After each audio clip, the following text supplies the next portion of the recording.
Namaskaram Sadhguru. Indians don't know the greatness of this culture. How to bring back the pride, Sadhguru? I think one thing we have to do is rewrite a more responsible history of what has happened in this land for a long time. Not in the last 3,000 years, not in the 1400 years. What people in this land have done for a long time has to be brought back. In other countries, people are studying this. If you go to…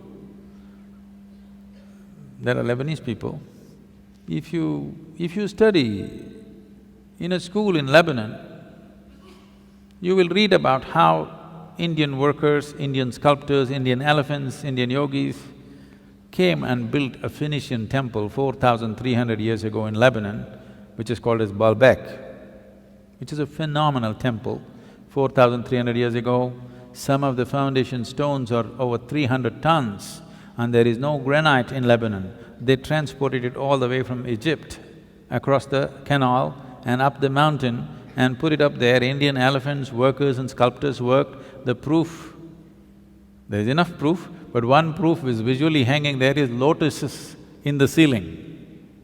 Indian sculptor has to put a lotus wherever he goes. Where would a Lebanese sculptor have seen a lotus? Obviously there are no lotuses there. So, how many Indian children forget about children, how many Indian grown-ups have heard about this? No. The Tamil kings went and built Angkor Thom and Angkor Wat in Cambodia. Angkor Thom is the largest religious building on this planet. The intricacy and the engineering, the sheer design and engineering of how these temples are built, if you go and see, you will feel proud of being a human being. Because if human beings can think something like this 1,000 years ago and manifest it, it is too much. This was done by the Tamil kings, most of the work done by probably the Tamil labor. From first standard to 12th standard, does any Tamil child even read a line about this in their history book? No. We only read how we were conquered, raped, looted, beaten by other people.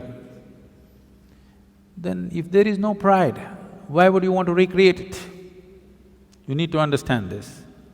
A culture or a nation is just an idea.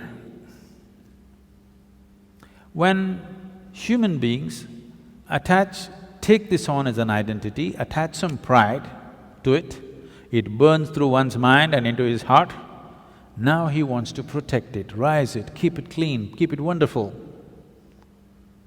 If you do not build pride into it, then people will want to avoid it. Everybody will want to avoid it. Now, whatever you think is most successful in the world, you will want to imitate that. Today, our idea of success has become purely economic, not aesthetic, it is not intelligence that we value, it is not wisdom that we value, it is not beauty or aesthetics that we value, it is not spiritual attainments that we value. Who is the big man in Coimbatore, if I ask? People will only name the richest man in the town. They will not name the wisest man in town, the most beautiful man in town, most meditative man in town. No, the richest man in town is the biggest man. So who is the biggest whatever? Whichever is the richest nation, whichever is the richest culture, power and money have become the highest goals, which itself is a very rudimentary way of looking at life. Because of that, right now, I promised the American meditators, next 2 years I'm going to invest a lot of time in United States because knowingly or unknowingly, they have taken on the leadership in the world. No sense? See, if all the American people wear blue workman's clothes, half the world is wearing Americans' workman's clothes. You just go to any city, Mumbai or Chennai or Bangalore especially, you look down below the knees, more than 60% is wearing blue denims. When we have the most intricate weaves, there are over 120 weaves in the country which are unique and many of them are dying. No other culture on the planet has the variety of weaves that India has. All of them will die. Chinese silk is going to kill it unless all of you ladies make at least 20% of your wardrobe into handmade Indian weaves. They will all vanish in the next 10, 15 years. Why is everybody wearing not even American executives' clothes, American workman's clothes? As if that's not enough, if they tear their trousers, everybody tears their trousers. Yes. It's all torn, but in a very expensive way. Now, if Americans put carbon dioxide in a bottle and drink it, even a kindergarten child knows human body needs oxygen, not carbon dioxide.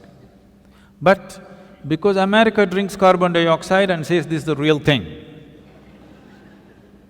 more than half the world drinks carbonated water today. If you go to one of the remote villages here, there may be people, not in this area maybe, but anywhere else if you go, they might not have heard the word yoga, but they know what is Coca-Cola. Okay?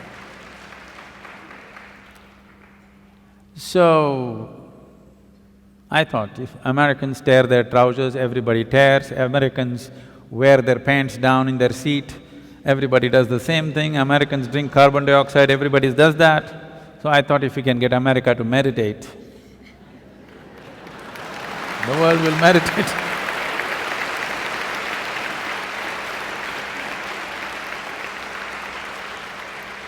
So, we are doing a little bit of a big push in the next 2 years in United States. We want America to meditate.